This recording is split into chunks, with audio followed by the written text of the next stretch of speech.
దేవుని స్తోత్రములు. హల్లెలూయా. అందుకే పౌరుషం గలవారు ఉండండి, బలవంతులు ఉండండి. బలవంతులు అంటే తినే ఆహారాన్ని బట్టి బలం కాదు, ప్రార్థన యందు నిలకడగా ఉండడం వల్ల బలాన్ని తెచ్చుకోమన్నాడు. ప్రార్థన బలమైతే బలమైన ఆత్మ కూడా నీ దగ్గర ఉంటుంది. దాన్ని బట్టి మీరు ఎలా ఉండాలంటే బలము కలిగిన వారై ఉండండి, బలము కలిగిన వారుగా ఉండండి అంటూ శౌలికులు రాస్తాడు.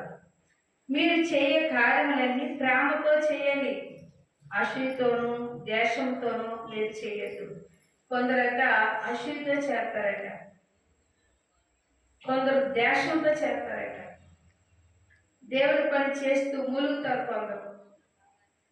ఎలా అంటే మరి ఉదయం దేవుడట మనుషులు సారూపం పైరూపం చూడట, ఉదయంతరంగా చూస్తారట. అందుకే కక్షతో ఉండకండి, దేశంతో ఉండకండి. మీరు ఎలా ఉండాలి అంటే మీరు ప్రేమతో చేయండి, ఏది చేసినా ప్రేమతో చేయండి. అప్పుడు దేవుడు మీకు అన్ని విషయాల్లో కూడా తోడుగా ఉంటాడు అన్నాడు.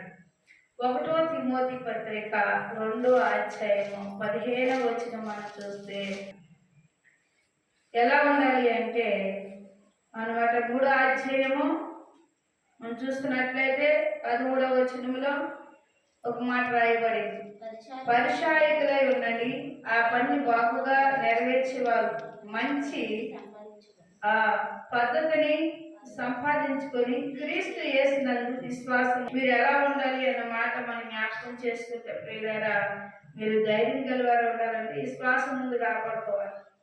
సాతాను ఎప్పుడు పడేస్తాడు, ఏదో విధంగా పడేస్తాడు. చిన్న నోటన మాట్లాడితే చాలు పడేస్తాడు.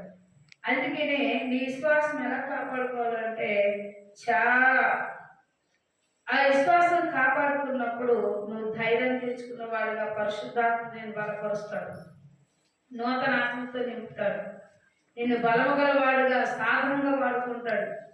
ఏ పని చేయాలన్నా నువ్వు ఇచ్చిన దానికంటే అధికముగా ఆయన చేయగల సమర్థుడు అంటున్నాడు.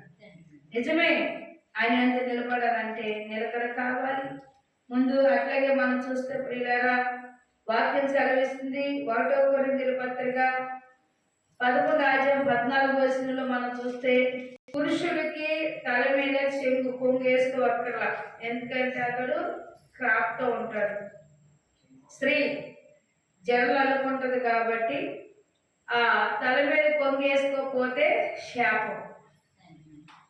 అలాగే మరి అదే స్త్రీ ఒకవేళ జడలకుండా కిందకి వదిలేసినట్లుగా అయితే, మరి మామూలుగా కిందకి ఏం పెట్టకుండా వదిలేసినట్లయితే అది కిందకు ఉంటుంది కాబట్టి ఆవిడ పొంగిపోయినా పర్వాలేదు. జడ అల్లితే మాత్రం ఆ స్త్రీ పొంగేయాల్సింది, శాపం అంట. పురుషుడు ప్రార్థన చేసినప్పుడు తల మీద కొంగు వేయకూడదు, వేస్తే ఆ పురుషుడికి శాపం. అందుకే వాక్యం సెలవిస్తూ ఉంది, ఇక్కడ అంటూ ఉన్నాడు మరి కొన్ని సంఘటనలు. పురుషుడు తల వెంట్రుకలు పెంచుకున్నట అతనికి అవమానమని స్వభావ సిద్ధిగా మీకు తోచుతుంది కదా. స్త్రీ తల వెంట్రుకలు పెంచుకు కొంచెంగా ఇయ్యబడును, ఇంకా ఆమె తల వెంట్రుకలు పెంచుకున్నట ఆమెకు గంతయు.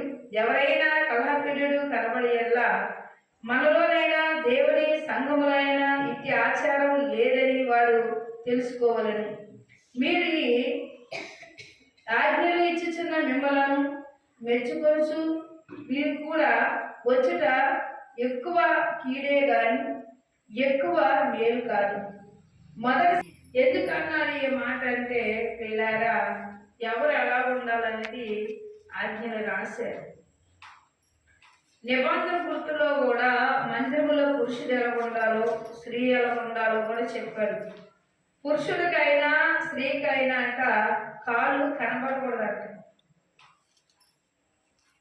చాలా పొలంలో పనులకి వెళ్ళినట్లు గబగబా లింగీలు కట్టుకొని వస్తారు, లోపలికి వచ్చి గగ్గల దాకా ఎగేసుకొని కూర్చుంటారు. దేవుడు కౌమానం అంటున్నాడు, షార్ట్ వేసుకురావడం మరి ఇట్లా. అందుకే దేవుడు ఏమన్నా తెలుసా, ఫుల్గా ప్యాంట్ వేసుకోమన్నాడు. వస్త్రం చెదురుద్దు కాబట్టి ప్యాంట్ వేసుకోమన్నాడు. స్త్రీ అయితే చక్కగా పైనుంచి వస్త్రం వేసుకున్నప్పుడు వస్త్రం కొంగు కప్పుకోమన్నాడు. లేకపోతే శాపగ్రస్తులు అవుతారన్నాడు. స్త్రీ కొంగేసుకోవాలి, జడలుకుంటుంది. సామర్థ్యమైన స్త్రీకి మరి పురుషుల కంటే స్త్రీకి జడ పెంచుకోవడం మంచిదే. పెంచుకోవద్దని దేవుడు చెప్పరా. ఒకవేళ పెంచుకోలేని వాళ్ళు క్రాపేసుకుంటున్నారు కదా. చాలా మటుకు ఇప్పుడు ఏం చేస్తున్నారు, వదిలేస్తున్నారు. సింపుల్గా అమ్మయ్యే కాదు. కానీ స్త్రీ అట అసలు జుట్టు కట్ చేయకూడదు, తల వెంట్రుకలు కట్ చేయకూడదు. ఎదరికి అందానికి చాలా మంది ఎదరికి తీసి కట్ చేస్తారు, జుట్టుని కింద కట్ చేస్తారు. అలా కట్ చేయడం కూడా శాపమేనంట. శాపం వస్తాయి ఇంటి మీద. ఎందుకంటే దేవుని నిబంధన మీరినట్టు. హల్లెలూయా.